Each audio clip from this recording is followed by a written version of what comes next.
د یو خبره ده د غرونو په لمن کې یو ښایسته کلی و. د دې کلي خلک ډېر ساده، رښتیني او دینداره وو. سهار د لمر راختلو مخکې جومات کې به بانګ کېده. خلک به له خوبه پاڅېدل، جومات ته به لمونځ ته تلل او کشران و مشرانو به قرآن کریم تلاوت کاوه. او وروسته به هر څوک خپل کار ته روان شول.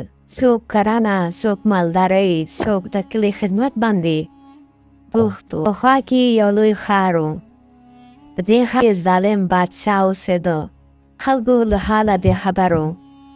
یوازې د خپل واک او پیسو فکر یې کاوه.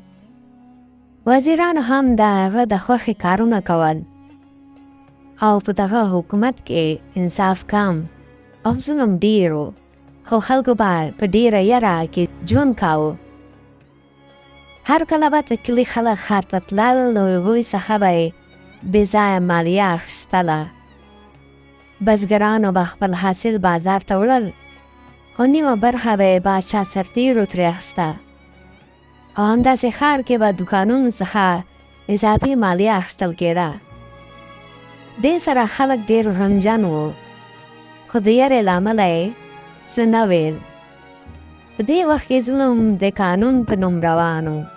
یوه ورځ د کلي مشران د یوې زړې ونې په خوا کې راټول شول. یو سپین ږیري هوښیار سړي په ارام غږ وویل: ظلم که هر څومره قوي وي، د خلکو یووالي مخې ته نشي درېدای. یو بل مشر ورزیاته کړه: که موږ یو موټی شو، هېڅوک به مو نشي ماتولی. ټولو پرېکړه وکړه چې نه په زور، بلکې په صبر او هوښیارۍ د ظلم مقابله به کوو. یوه ورځ بادشاه ډېر غوسه و. یو حکم صادر کړ چې مالیه دې نور هم اضافي شي. سرتېري به کلي ته تلل او د خلکو کورونو ته ننوتل، او خلکو به یرې نه مالیه ورکوله، او نور خوراکي او نور شیان به هم ورسره ورکول. خو دا داسې وخت راغلی و چې کلي خلک بدل شوي وو. د کلي خلکو به پټه معلومات راټولول او د ظلم پیښې به یې لیکلې.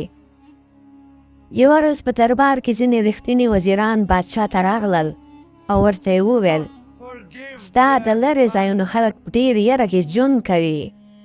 بادشاه ورغوسه شو، خو کله چې اسناد ولیدل، غلی پاتې شو. په اسنادو کې خلکو د هماغه سرتېرو عکسونه راوړي وو چې خلکو کورونو ته ننوتل، او ویډیوګانې یې راوړې وې.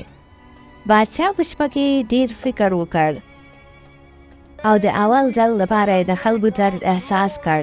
سبا ورځ په ښار کې بادشاه اعلان وکړ: د نن وروسته به انصاف کېږي، او دوکانونو څخه مالیه به ډېره کمه اندازه اخیستل کېږي، او هر څوک به په امن کې ژوند ترسره کوي. او بادشاه ځینې سرتېري هم له دندو لرې کړل. بادشاه زده کړل چې قدرت د ظلم لپاره نه وي، بلکې د خلکو د خدمت لپاره وي. ورو ورو کلي بدل شول، بازارونه آباد شول، بزګران او دوکانداران ډېر خوشحاله شول. په کلي کې او په ښار کې امن او خوشحالي راغله. د کیسې سبق دا دی چې صبر